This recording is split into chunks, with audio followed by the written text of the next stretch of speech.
Hello students, आप सब कैसे हैं। आशा करते हैं आप अच्छे होंगे, स्वस्थ होंगे और खूब मन लगाकर पढ़ रहे होंगे। तो बच्चों, आज हम आपके सामने बसंत बुक का हिंदी पाठ 12 सुदामा चरित लेकर आए हैं। यह पाठ नरोत्तम दास जी द्वारा रचित है। बच्चों, आपने इस पाठ का नाम है सुदामा चरित। आपने सुदामा जी और के बारे में पढ़ा होगा दोहों में, उदाहरणों में, कि सुदामा जी और श्री कृष्ण जी बचपन में गहरे मित्र थे और आज भी उनकी मित्रता की मिसाल दी जाती है। श्री कृष्ण जी जब मथुरा में राजा बन गए और सुदामा जी वहीं रह गए वृंदावन में, तो जब सुदामा जी जो थे वो गरीब थे और क्या कहते हैं कि वो जब सुदामा जी जो हैं वो श्री कृष्ण से मिलने जब वहाँ पर जाते हैं मथुरा में, तो उनकी वार्तालाप का, उनकी बातों का, उनके बीच जो बातें हुई उन सब का जो यहाँ वर्णन है वो इस पाठ में किया गया है। तो चलो बच्चों, हम पढ़ते हैं सुदामा चरित पाठ 12 कक्षा 8 हिंदी। शीस पगाना छंगा तन में, प्रभु जाने को अही बसे कही ग्रामा, धोती फटी सी लटी दुपटी, अरु पाए उपहा न कोई नहीं सामा, द्वार खड़ो द्विज दुर्लभ एक, राहो चकीसो वसुधा अभिरामा, पूछत दीन दयाल को धाम, बतावत अपना नाम सुदामा। तो बच्चों, जब इसका हम आपको बताते हैं, जब सुदामा जी श्री कृष्ण के द्वार पर खड़े थे और उनके तन पर कोई भी कपड़ा नहीं था, उन्होंने एक ऐसे पुरानी सी जो है वो धोती पहनी हुई थी और उनके पैरों में भी कोई जूती नहीं थी, वो नंगे पैर थे और वो बहुत ही कमज़ोर थे। और द्वार खड़ो दिज दुर्लभ एक, उनका द्वारपाल है, जब वो कृष्ण जी के सामने जाता है तो वो किस तरह से वर्णन करता है सुदामा का, वो इस में आपको बताया गया है कि द्वार खड़ो द्विज दुर्लभ एक, कि एक आदमी बहुत कमज़ोर सा और इधर उधर देख रहा है और वो पूछत दीन दयाल को धाम, वो दीन दयाल का घर पूछ रहा है और अपना बतावत अपनो नाम सुदामा, और अपना नाम क्या बता रहा है वो सुदामा। तो जो द्वारपाल है, जब उसने ये वर्णन श्री कृष्ण के सामने किया तो उसके बारे में इसमें कहा गया है। तो बच्चों, अब आप इसको कैसे लिखोगे, तो मैंने आपको पंक्तियों का अर्थ समझाया है। अब जब आप इसका भावार्थ लिखेंगे तो बच्चों आप लिखिए सुदामा चरित भावार्थ। इस पद में आप लिखें साथ साथ, इस पद में कवि ने सुदामा के श्री कृष्ण के महल के द्वार पर खड़े होकर अंदर जाने की इजाज़त मांगने का वर्णन किया है। श्री कृष्ण का द्वारपाल आकर उन्हें बताता है कि द्वार पर बिना पगड़ी, बिना जूतों के एक कमज़ोर आदमी फटी हुई सी धोती पहने खड़ा है, जो आश्चर्य से द्वारका को देख रहा है और अपना नाम सुदामा बताते हुए आपका पता पूछ रहा है। तो बच्चों, इस पद का यह भावार्थ था।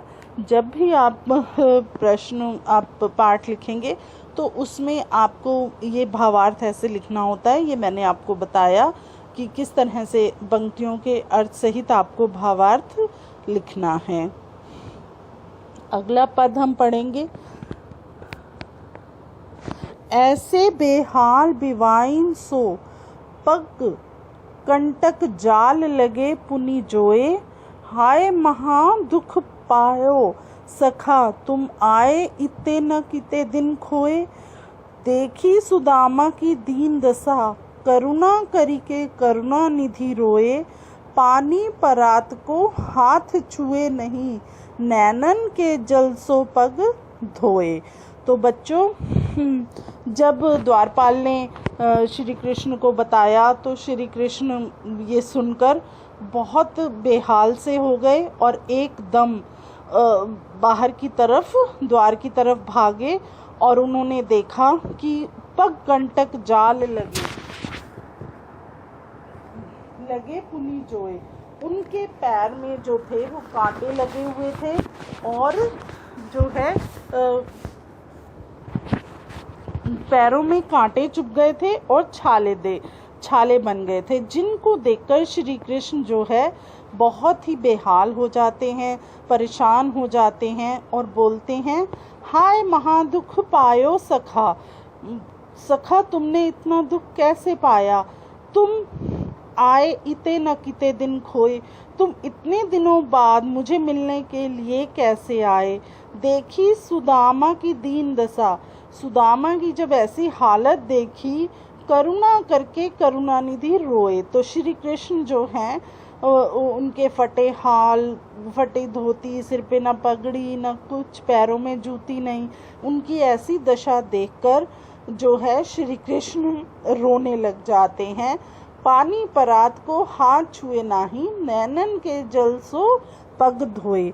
तो बच्चों, पहले जब घर में मेहमान आते थे तो उनके पैरों को एक परात में, बड़े से बर्तन में पानी में धोया जाता था और पहुंचकर अंदर लाते थे।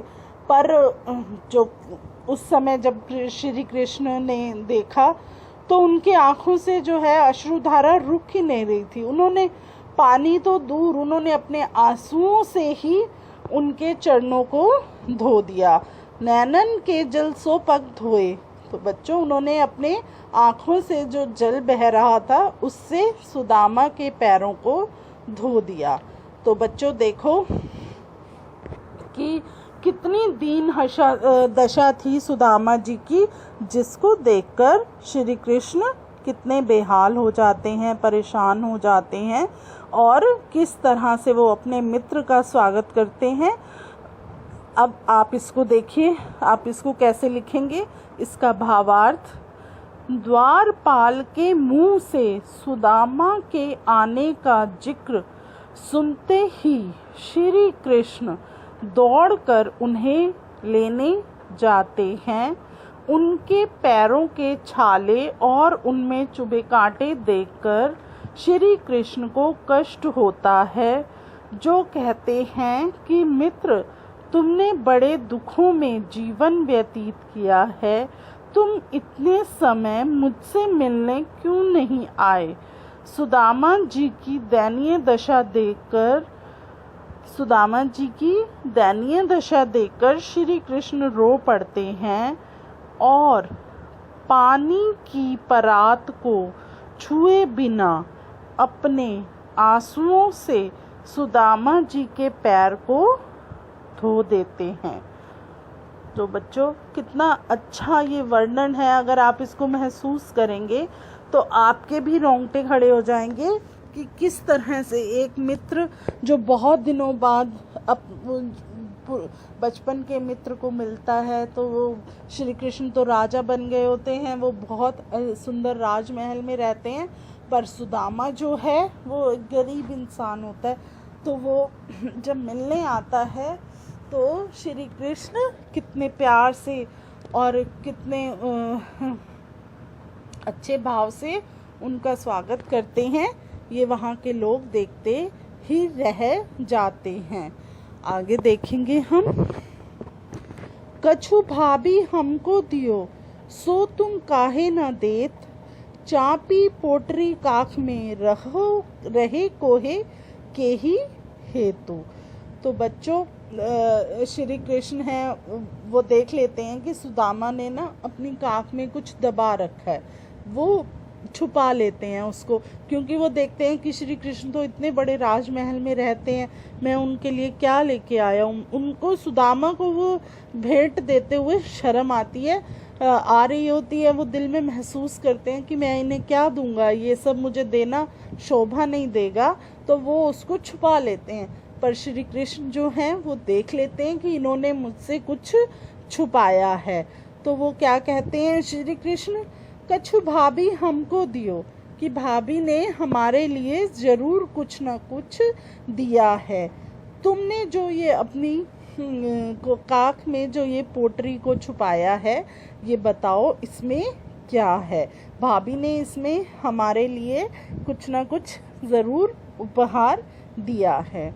आगे देखें, आगे चना गुर मातु दाए ए लाए, तुम चाबी हमें नहीं दीने, श्याम कहो मुस्काए सुदामा सो, चोरी की बान में हो जू परवीने, पोटरी काख में चापी रहे, तुम खेलत नाही सुदारस भीने, पाछली बानी अजो न तजो तुम, तेसे ही भाभी के तुंदल के इने। तो श्री कृष्ण इसमें इस पद में क्या कह रहे हैं, इस पद में श्री कृष्ण कह रहे हैं कि जब वो बचपन में गुरुकुल में जब पढ़ते थे तो वहाँ पे गुरु माता उनको चने दिया करती थी।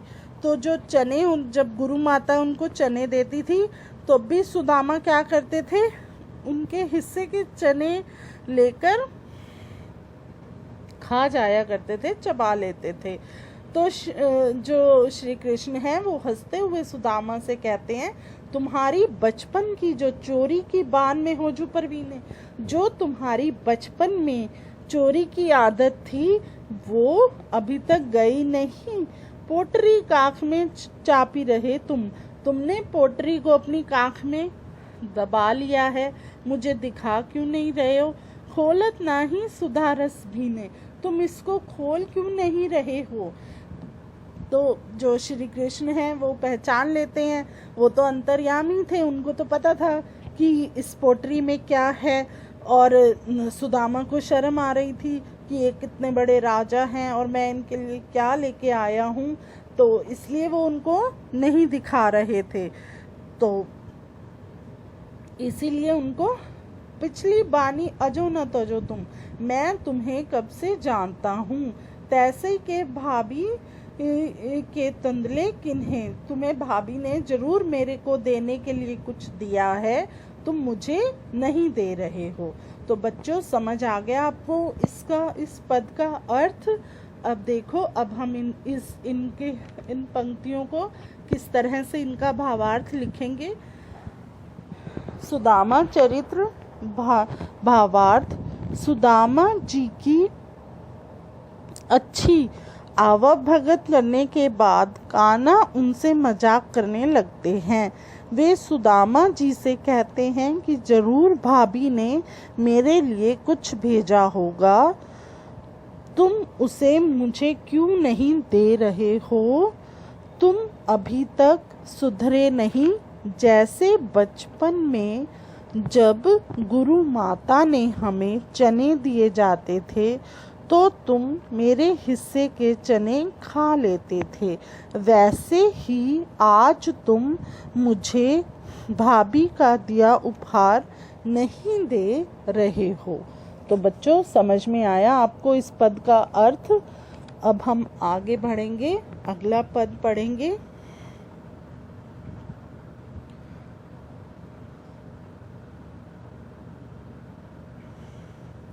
वह पुलकनी, वह उठी मिलनी, वह आदर की बात, वह पटवनी गोपाल की, कछु न जानी जात, घर घर कर ओढ़त फिरे, तनक दही के काज, कहा भयो जो अब भयो, हरि को राज समाज, हो आवत नहीं हूँ तो वाही पठियो ठेली, अब कहे समुझायो के बहुधन धरो सकेली। तो बच्चों इसका अर्थ मैं आपको बताती हूँ, फिर उसके बाद हम इसका भावार्थ लिखेंगे।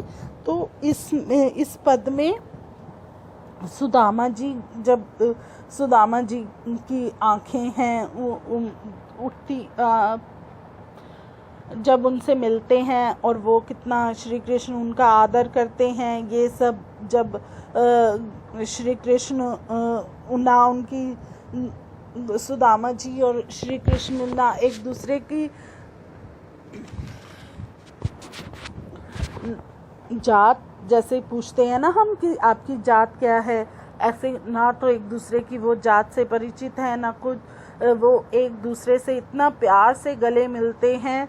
और जब वो बचपन में छोटे थे तो वो क्या करते थे, घर घर जाते थे और दही की, आपने देखा है कि कैसे बचपन श्री कृष्ण का वृंदावन में बीता, गोकुल में ना, ये श्री कृष्ण का जो बचपन है वो गोकुल में बीता, और कैसे उन्होंने वहाँ पर घर घर जाकर मटकी तोड़ी, दही हांडी की मटकियों में से दही चुराकर, मक्खन चुराकर खाया। तो किस तरह से सुदामा और श्री कृष्ण अपने बचपन को याद करते हैं। और फिर वहाँ से जब वो जाने लगते हैं तो वो जब वहाँ से कहा भयो जो अब भयो हरि को राज समाज, कि अब हम श्री कृष्ण को क्या कह सकते हैं, अब तो वो राजा बन गए हैं। हो आवत नाही हूँ तो वही पठायो ठेली, अब कहीं समझायो के बहुतन धरो सकेली, कि अब तो मैं श्री कृष्ण के साथ किसी भी प्रकार की कोई जबरदस्ती नहीं कर सकता हूँ, मैं तो अपनी धर्मपत्नी के कहने पर यहाँ पर आ गया, पर जो है यहाँ पर आ गया, लेकिन उन्होंने मेरी किसी प्रकार से भी धन से मदद नहीं की। उन्होंने ये नहीं देखा कि मैं कितना गरीब था, लेकिन फिर भी उन्होंने मेरी कोई मदद नहीं की। यह सोचते हुए सुदामा वहाँ से वापस आ जाते हैं। तो बच्चों देखो इसको हम कैसे लिखेंगे। सुदामा चरित्र भावार्थ, इस पद में सुदामा के वापसी घर की तरफ लौटने का वर्णन है। वे सोचते हैं कि मदद की उम्मीद लेकर श्री कृष्ण के पास आया, लेकिन श्री कृष्ण ने तो मेरी कोई मदद नहीं की। लौटते समय निराश और खिन्न सुदामा जी के मन में कई विचार घूम रहे थे। बच्चों ये आप साथ साथ लिखिए। वे सोच रहे थे कि कृष्ण को समझाना किसी के वश में नहीं है। एक तरफ तो उसने मुझे इतना आदर सम्मान दिया और वहीं दूसरी तरफ मुझे कुछ भी दिए बिना लौटा दिया।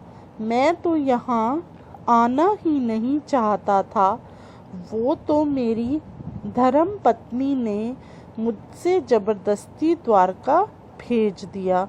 ये कृष्ण तो खुद बचपन में जरा से मक्खन के लिए पूरे गांव के घरों में घूमता था।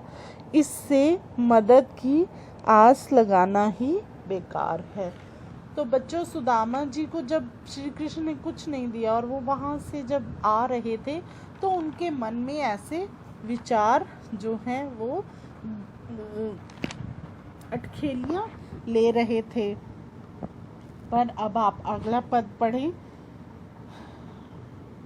वैसे ही राज समाज बने, गज बजी घने मन संभ्रम छायो, कंधों पर आयो कहूँ मार्ग भूली, के फिरे के मैं अब द्वारका आयो, भोन बिलोकी को मन लोचत, सोचत ही सब गांव मंझायो, पूछत पांडे फिर सब सो, पर झोपड़ी को कहूँ खोज ना पायो।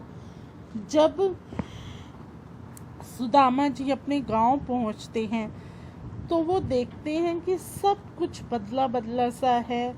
उनको अपनी झोपड़ी नहीं दिखाई दे रही है।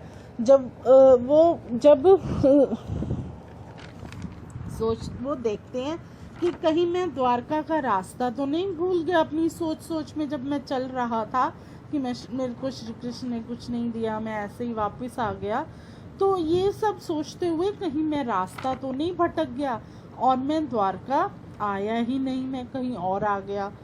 तो ये उनके मन में अपने गांव को लेकर बहुत सी अटखेलियाँ थी, वो घूम रही थी।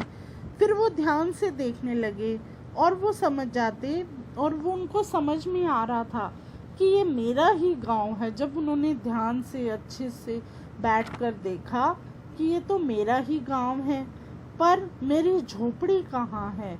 वो अपनी झोपड़ी को ढूंढ रहे थे, पर उनको उनकी झोपड़ी नहीं दिखाई देती, तो वो बहुत ही चिंता में बैठ जाते हैं। तो बच्चों, अब आप इसका भावार्थ कैसे लिखेंगे? सुदामा चरित्र भावार्थ। जब सुदामा अपने गांव पहुंचते हैं, मैं इनको साथ साथ आप भावार्थ लिखेंगे तो आपको इन पद को अच्छे से समझ में आ जाएगा। जब सुदामा अपने गांव पहुंचते हैं तो उन्हें आसपास कुछ बदला दिखता है। सामने बड़े महल, हाथी घोड़े, गाजे वाजे आदि देखकर सुदामा जी सोचते हैं, कहीं मैं रास्ता भटककर फिर से द्वारका नगरी तो नहीं आ पहुंचा हूँ। मगर क्या होता है, थोड़ा ध्यान से देखने पर वो समझ जाते हैं ये उनका अपना गांव ही है। फिर उन्हें अपनी झोपड़ी की चिंता सताती है। वो बहुत लोगों से पूछते हैं, मगर अपनी झोपड़ी को ढूंढ नहीं पाते हैं। तो बच्चों, समझ में आया आपको ये? आगे देखें अगला पद। कि वह टूटी सी छानी हती, कह कंचन के अब धाम सुहावत, कै पग में पन्हई न हती, कहाँ ले गजुर ठाठे महावत, भूमि कठोर पे रात कटे, कहाँ कोमल सेज पे नींद न आवत, कै जुरतो नहीं कोदो सवा, प्रभु के प्रताप ते दाख न भावत। तो सुदामा जी श्री कृष्ण की महिमा को समझ ही नहीं पाते हैं। वो उस समय तो जब वो कोस रहे होते हैं कि श्री कृष्ण ने मुझे कुछ नहीं दिया, तो जब वो ये सब देखते हैं तो वो उनकी लीला को समझ जाते हैं कि श्री कृष्ण ने मुझे वहाँ कुछ ना देकर मेरे यहाँ पर झोपड़ी को एक सुंदर महल बना दिया। तो वो कृष्ण की महिमा का गुणगान गाने लगते हैं। और इस पद में वो क्या कह रहे हैं कि मेरे सिर पर तो टूटी हुई झोपड़ी की छत थी, और अब मेरे लिए एक सोने का महल खड़ा है। और क्या था, मैं तो एक ज़मीन पर सोने वाला आदमी था, और क्या है, अब नरम बिस्तर है, और मेरे पास सवारी के लिए हाथी हैं।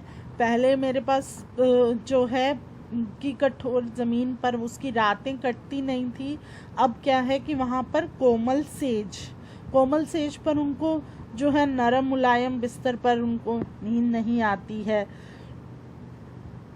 तो इसमें क्या कह रहे हैं, पहले मेरे पास 2 वक्त को खाने के लिए चावल भी नहीं होते थे, और आज मेरे पास क्या है, खाने के लिए कितने सारे पकवान हैं।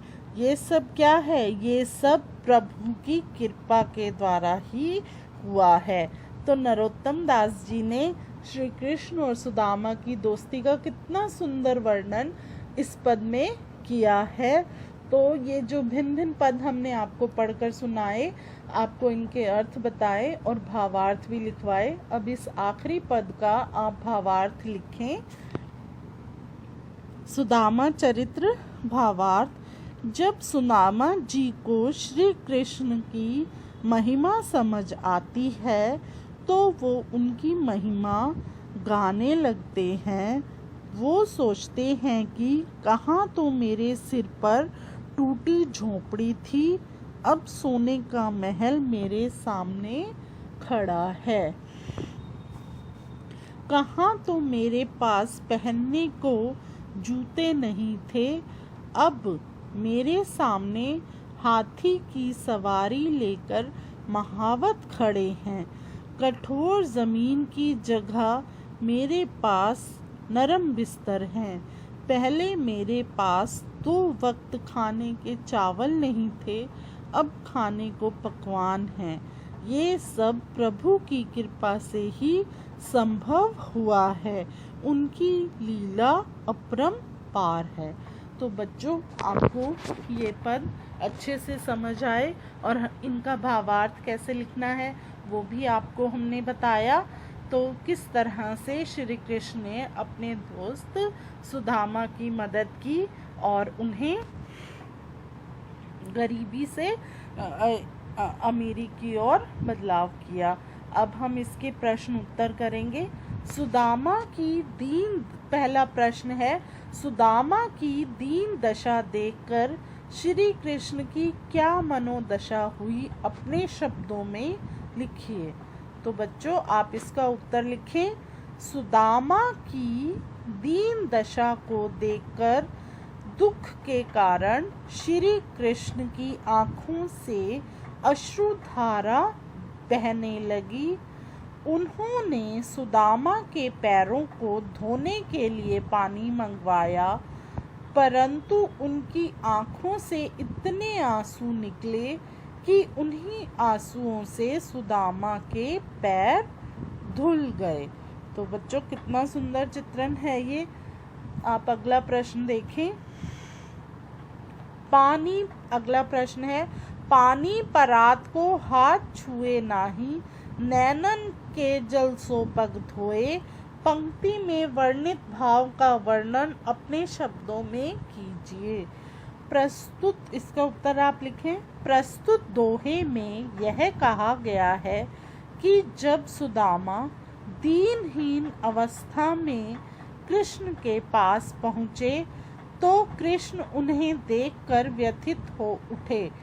श्री कृष्ण ने सुदामा के आगमन पर उनके पैरों को धोने के लिए परात में पानी मंगवाया, परंतु सुदामा की दुर्दशा देखकर श्री कृष्ण को इतना कष्ट हुआ कि वे स्वयं रो पड़े और उनके आंसुओं से ही सुदामा के पैर धुल गए, अर्थात परात में लाया गया जल व्यर्थ हो गया। अगला प्रश्न आप देखें। प्रश्न 3, चोरी की बान में हूँ जू परवीने, उपर्युक्त पंक्ति कौन किससे कह रहा है? क, इसमें कौन किससे कह रहा है, इसका उत्तर आप लिखें। उपर्युक्त पंक्ति में श्री कृष्ण अपने बाल सखा सुदामा से यह बात कह रहे हैं। अगला देखिए आप ख, इस कथन की पृष्ठभूमि स्पष्ट कीजिए। अपनी पत्नी द्वारा दिए गए चावल संकोचवश, इसका उत्तर है। इस कथन की पृष्ठभूमि स्पष्ट कीजिए, इसका उत्तर है अपनी पत्नी द्वारा दिए गए चावल संकोचवश सुदामा श्री कृष्ण को भेंट स्वरूप नहीं दे पा रहे हैं, परंतु श्री कृष्ण सुदामा पर दोषारोपण करते हुए इसे चोरी कहते हैं और कहते हैं कि चोरी में तो तुम पहले से ही निपुण हो। अब आप देखें अगला, इसका तीसरा भाग। इस उपलम्ब शिकायत के पीछे कौन सी पौराणिक कथा है? तो अब आप इसका उत्तर लिखेंगे। बचपन में जब कृष्ण और सुदामा साथ साथ संदीपन ऋषि के आश्रम में अपनी अपनी शिक्षा ग्रहण कर रहे थे, तभी एक बार जब श्री कृष्ण और सुदामा जंगल में लकड़ियां एकत्र करने जा रहे थे, तब गुरु माता ने उन्हें रास्ते में खाने के लिए चने दिए थे। सुदामा श्री कृष्ण को बिना बताए चोरी से चने खा लेते हैं। श्री कृष्ण उसी चोरी का उसी चोरी की शिकायत या उपलम्ब किसको देते हैं? सुदामा को देते हैं। अब आगे है प्रश्न 4। द्वारका से खाली हाथ लौटते समय सुदामा मार्ग में क्या क्या सोचते जा रहे थे? वह कृष्ण के व्यवहार से क्यों खिंच रहे थे? सुदामा के मन की दुविधा को अपने अपने शब्दों में प्रकट कीजिए। तो इसका उत्तर है, द्वारका से खाली हाथ लौटते समय सुदामा का मन बहुत दुखी था। वे कृष्ण द्वारा अपने प्रति किए गए व्यवहार के बारे में सोच रहे थे कि जब वे कृष्ण के पास पहुँचे तो कृष्ण ने आनंद पूर्वक उनका आतिथ्य सत्कार किया था। क्या वह सब दिखावटी था?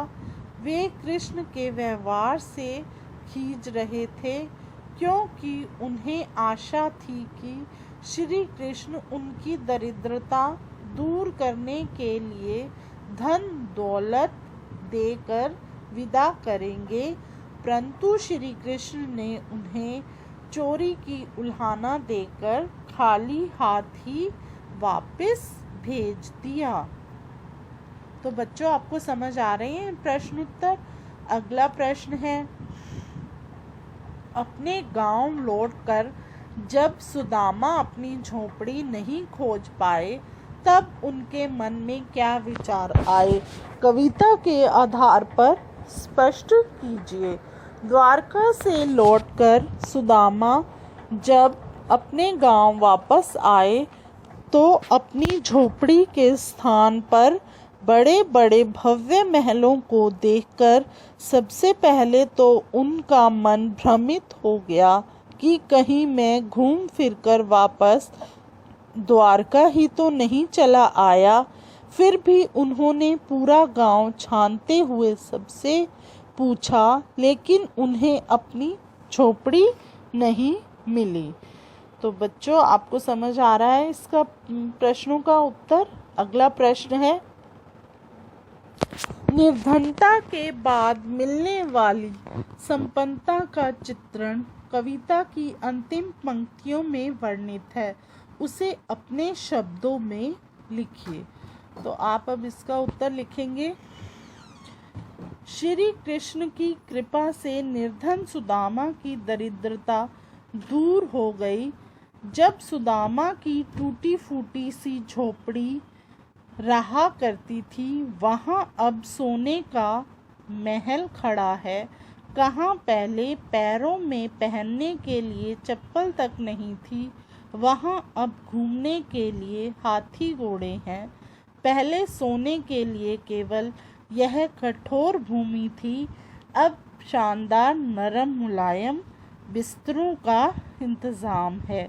कहाँ पहले खाने के लिए चावल भी नहीं मिलते थे और आज प्रभु की कृपा से खाने को मनचाही चीज़ उपलब्ध है, परंतु वे अच्छे नहीं लगते। अब आगे है बच्चों भाषा की बात।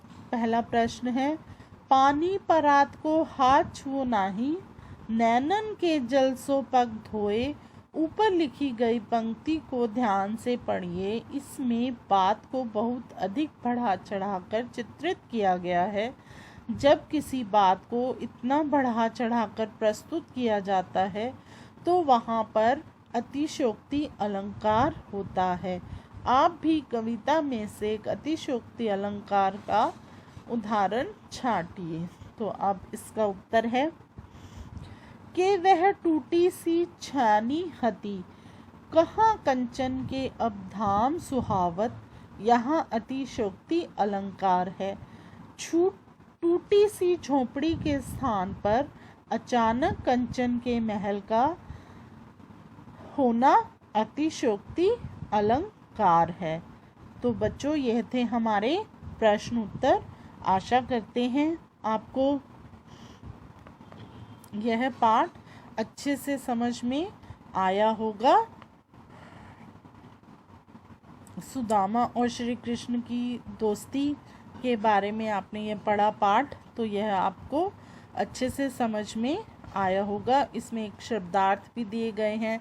अब जैसे आपने ये पद पढ़े तो इन पद में कुछ शब्द ऐसे थे जिनके अर्थ आप देख सकते हैं। इसमें पगा, पगा किसको बोलते हैं? पगड़ी। झंगा, झंगा किसको बोला गया है? ढीला कुर्ता। अही किसको बोला है? है। लटी, लटकन, लटकना। दुपटी, दुपटी क्या है? दुपटी का अर्थ है गमछा या अंगोछा। उपानह, जूता। द्विज, ब्राह्मण। चकिसु, चकित, विस्मित। वसुधा, पृथ्वी। बीवाइन, पाँव की एड़ी का फटना। अभिरामा, सुंदर। जोए, ढूंढना। परात, थाली की तरह का पीतल आदि धातु से बना एक बड़ा और गहरा बर्तन। पाछिली, पिछला। पुलकिन, खुशी, उमंग। पटवनी, भेजना, विदाई। बिलोकिबे, देखना। मझायो, बीच में। सुहावत, सुंदर। पन्ही, जूता। महावत, हाथी वन। जुरत, जुटना। तो बच्चों समझ में आया आपको ये जो शब्दों के अर्थ हैं, इनको आप ध्यान में रखकर अगर पद को खुद स्वयं पढ़ोगे तो आपको बहुत अच्छे से समझ में आएगा। तो सभी बच्चों का बहुत बहुत धन्यवाद। पाठ को समझें और अच्छे से इन पदों को याद करें।